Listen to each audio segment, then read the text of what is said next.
In this video, we're going to cover some tips when it comes to setting up a tracking session.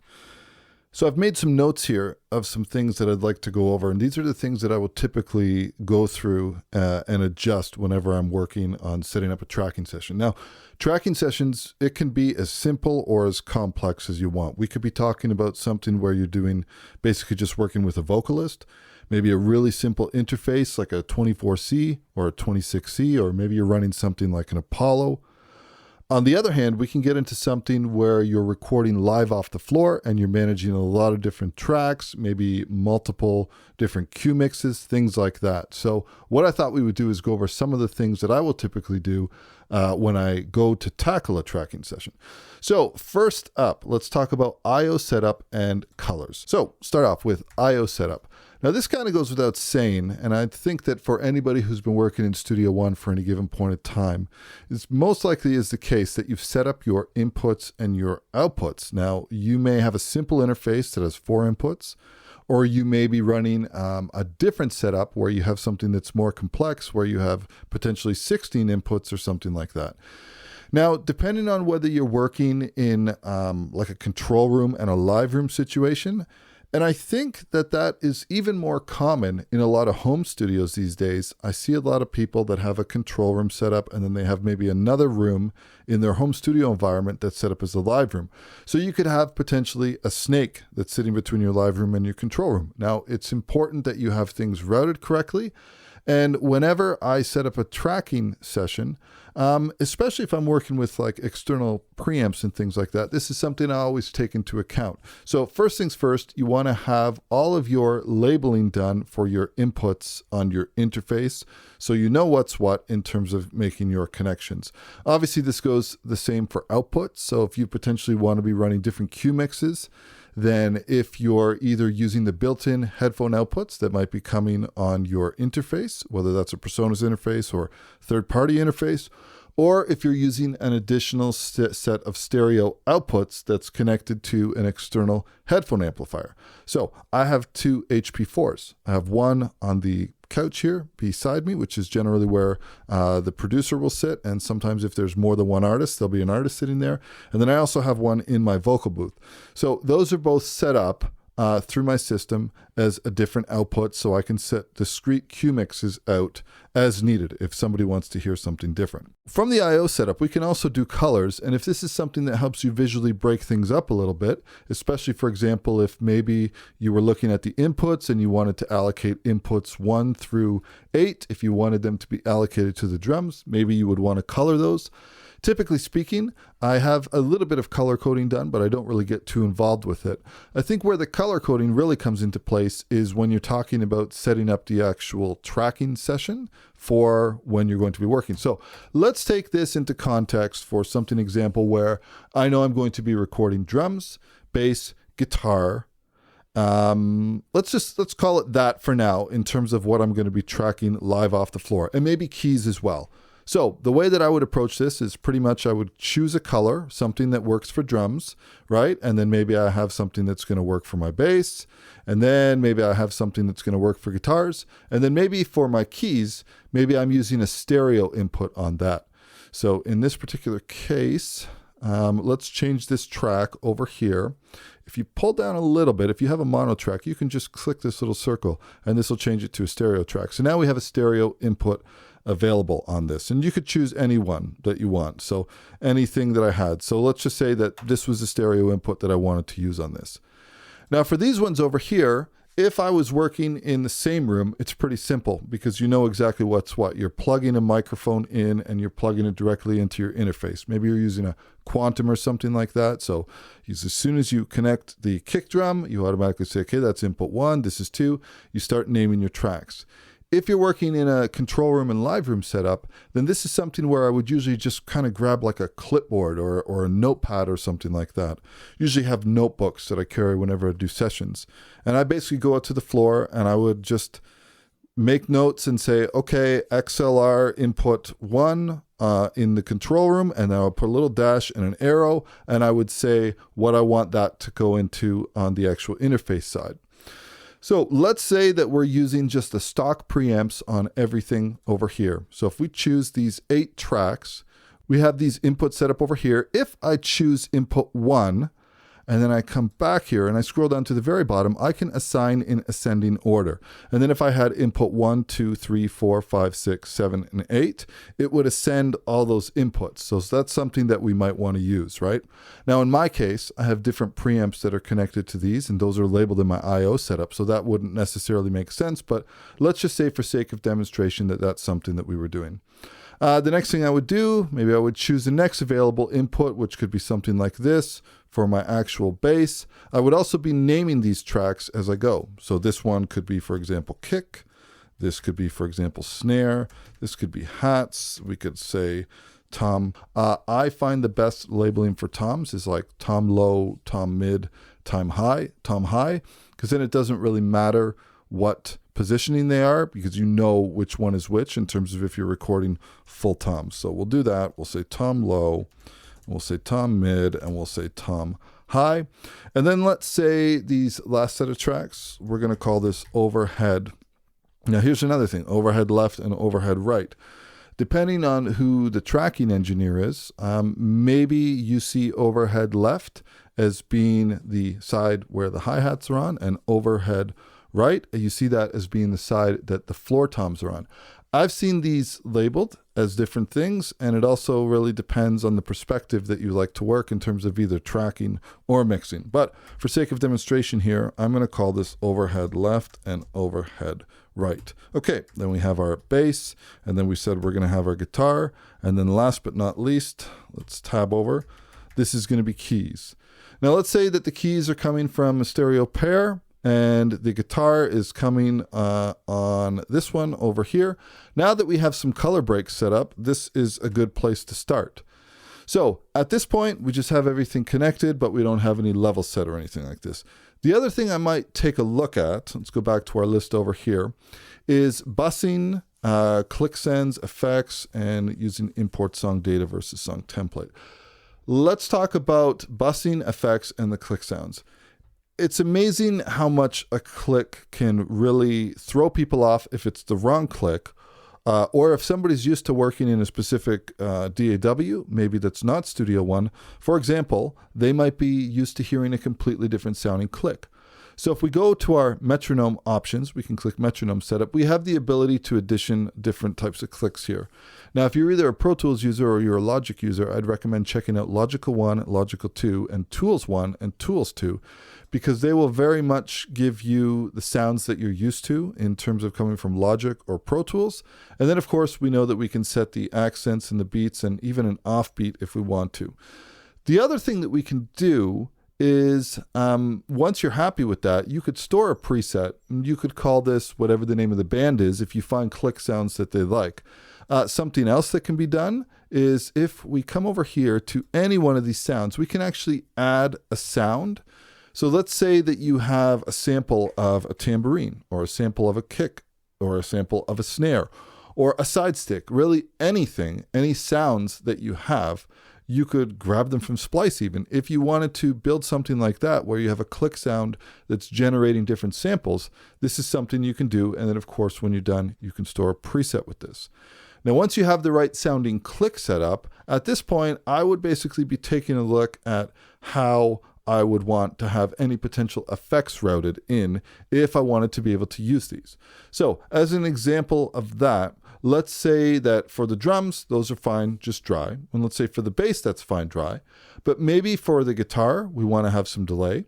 And then maybe for the keys over here, let's actually give the keys a different color. Maybe for the keys, we want to have, I don't know, a bit of reverb or something like that. So I'm going to go to my effects tab. And let's just stick with some stock plugins. So let's say for the guitar, we're going to put an analog delay just directly on the actual guitar track, right? I'm going to drag it in right over here, and I'm going to let go. Now, the other thing is this guitar track over here, this is a mono track, right? We created this as mono. You can actually record a mono input, but have it play back as a stereo file. This is especially useful if you're using stereo effects. And I just realized I put the analog delay on the wrong track. So I'm going to hold down Alt or Option, click, hold, and drag. And now I have the option to move the effect, whereas if I just dragged it, it would be copying. So I'm going to move this effect. So now we have this. I know this works in a stereo mode. So for example, I could put this effect directly on here, and then I could change the bass to stereo. Now, in terms of which input it's going to listen to, we can have it listen to a mono input, and it's going to come in and it's going to be recorded as mono, but we are actually going to be able to hear any stereo plug-in processing that we have on the channel. And then for the guitar, let's say that for the guitar, maybe you could have some delay too as well, but let's just say for now that I wanted to go with a reverb. I really like the room reverb. A tip here, if ever you have the browser in focus, just like this, I want to look for room reverb. I can click R, I'll click R again, click R 3 times, and then I get my room reverb. For this one, I want this to be available as send that we're using for the guitar.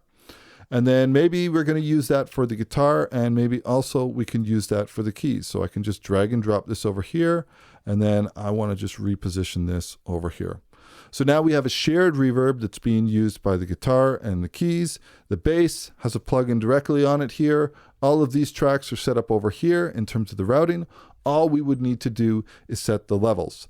Now, it is possible, maybe, that we want to basically simplify the way we're listening to the cue mixes and things like that, and to be able to adjust levels. So maybe for the drums, I want to right-click, and I want to add a bus channel. So I want to add a bus channel for these selected tracks. So I'm going to add bus channel for selected channels, and now we have a bus, and this I can quickly rename this drums.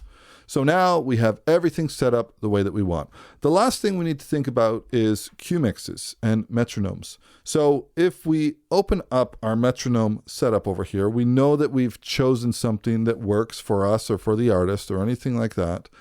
The last thing that we need to do is we need to come back into the I/O setup. We're going to go into song setup, and I'm going to go to the outputs, and I just need to enable anything that I want to be a cue mix. So I've got different cue mixes over here. I've got, let's just call it HP2 and QA. These are the names that are given, but at any given point in time, if I wanted to change this to something different, like something and call it like drummer's cue or guitarist cue, that's very easy to do. I'm going to click apply and OK. And now let's just scroll this up. I'm going to drag my sends up a little bit just by doing this. And now if we drag up our cue mixes, you will see over here that we have a cue mix on the room reverb track, on the keys, on the guitar, on the bass, and on the drums.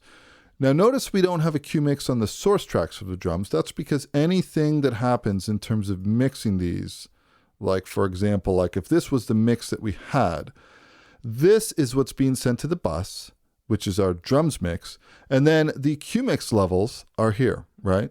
And they're obviously locked by default if I move things up and down, but if I wanted to unlock them, I can just make a change here and then it unlocks it, and I can relock it to the levels of the bus channel.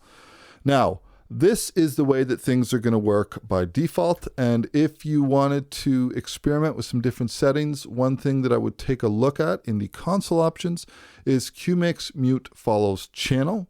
That's something that if you wanted to have control over sending the cue mix from the individual tracks, if we click apply and OK, notice now the cue mixes are not coming from the bus, but they're coming from the source channels. But also one other thing to point out is when you use that option, you lose your cue mix sends from effects returns. So for me, I prefer to have this preference enabled, and this obviously makes a slight change for when you're trying to mute or solo things in the control room without affecting cue mixes. But we also have one other preference for that, which we can find down over here, solo through listen bus, which can help for that. And I'll make sure that I include a video here. So this is the basics in terms of how I get everything set up for a tracking setup. Now, if we take a look at the last thing over here, this is using import song data versus templates. I think in general that templates are a really good thing if you work one way in specific and you always work the same way and you're always working with the same type of material. That's awesome. This would be a great example of just getting something dialed in the way that you like it. And once you do like it, you could save this as a template. You could upload a picture, give it a description, and then anytime you start a new song, you will have the option to choose from your actual templates. It's going to show up here. That being said, I think if you're somebody who's working with different artists and different material and you need to jump back and forth and maybe you don't know what's going on until you're ready to start recording, I don't think templates are the best idea, especially if you're working in different genres and stuff like that. But what I will say is that I find that using import song data on a song that you've already worked on is a great way for a starting point. So for example, if this is the color scheme that I've chosen for the way that I'm going to work on this project, I've decided my drums are going to be brown, my drums submix folder is uncolored, which is just like a dark gray. My bass is going to be this purple color. Actually, usually this is the color that I have my bass. And then my guitar is going to be pink and my keys are going to be green, or they could just as easily be yellow. Whatever color coding system that you have, and you could even have something else where you have like a vocals, maybe you're cutting a scratch vocal as well. Once I'm happy with this, this is going to get saved. And then the way that I would approach this is basically I would use import song data. So I'd go to import song data. I'd start a brand new song. Obviously the tempo and BPM and things like that, they wouldn't necessarily matter. And then I would just navigate to the area. I would just navigate directly to my songs. And in this case, it's MH Music. What's the name of this? Prepping a tracking session. So I'd come over here, I would select this, I'll click open, and then this is going to give me the option to import all of this stuff here. And the main thing that I would do, instead of creating an actual template, is I would just choose what I want. So for example, if I was happy with this track layout, the color schemes, I would just drag everything across, but I would say, you know what? I don't want to have the events, and I don't want to have the automation, for example, and obviously we're not copying any files. So what this would do is this would give me what I have here as kind of like a blank starting page for any new song. So this is generally how I set up working with tracking sessions. And this is especially useful if, for example, you're working on an EP and you might be working on multiple different songs. These are some of the things that I like to take into consideration. Now, with respect to the cue mixes, this is, in my opinion, the only area where things can get a little bit complicated, especially if you haven't worked with cue mixes. I'm going to add a link in the description or either above or below that goes into detail about cue mixes. But what I will say is that it takes a little bit extra to manage it, and it really makes it easier if you have an interface of some sort. I'm going to show audio device controls where, for example, when we take this interface into account that I'm using, which is a PreSonus Quantum, this has the ability to basically freely route the headphone source for headphone 1 or headphone 2. So let's say that I'm using HP2 and QA, which QA is my SPDIF.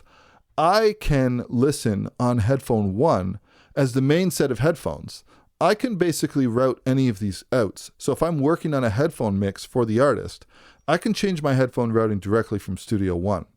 Now this is super useful. Doesn't mean that you can't do it if you're not working with a PreSonus interface, because you could just as easily open up your control software and change your headphone routing. In most control softwares, they will allow you to do that you can listen to any of the output sources on the headphones.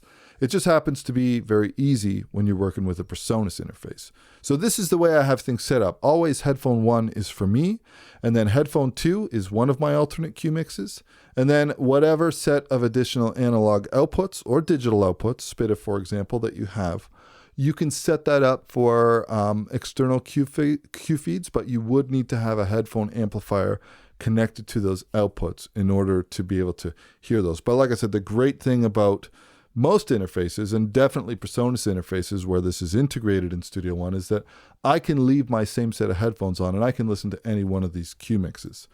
But to keep things simple, if you don't need cue mixes, it's not a big deal. We can either not enable them in the output section, or you don't have to worry. And then in that case, everybody is listening to the main outs.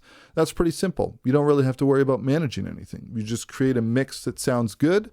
And if you want to have your click active, you make sure that it's active, and you can set your different levels here. Last thing I will say before we wrap this up is if you are using different outputs for different cue sends for people, maybe the guitarist and the drummer, for example, you have the ability to go to the Outputs tab. And if you scroll to, for example, HP2 and QA, those are the two cue sends I have available, I can activate and deactivate the click on both of these outputs individually, and I can adjust the overall level of things individually directly from here. So that is something that's very unique to Studio One, as opposed to having a click that's just on one channel from a virtual instrument, and then it gets sent out to your different cue sends. The actual outputs, the click is tied to the output. So that's something to take into consideration. Now, once you have an understanding of this, and once you kind of just get on a roll with a project and you find something that works and you save it, like I say, just use your import song data as your starting point for the next song. And I would say by the second or third song, you'll have this completely kind of like streamlined. And this is kind of a really good way where maybe I had to record 4 songs in one setting and the band was well rehearsed and we were doing stuff live off the floor. Once you get the levels and everything right, and the panning, and you get the cue sends, and everybody's happy with everything, it's very easy to work like this, use import song data, and immediately start a new song. And you don't have any setup because levels are good. The general balance between everything is good. You have maybe your effects that you want in as effects returns. You have some simple routing to simplify things when you're working with, for example, lots of different tracks like drums, and it makes the recording process pretty easy, in my opinion. Anyways, that's all the time I have available for today. I will catch you in the next video. Cheers.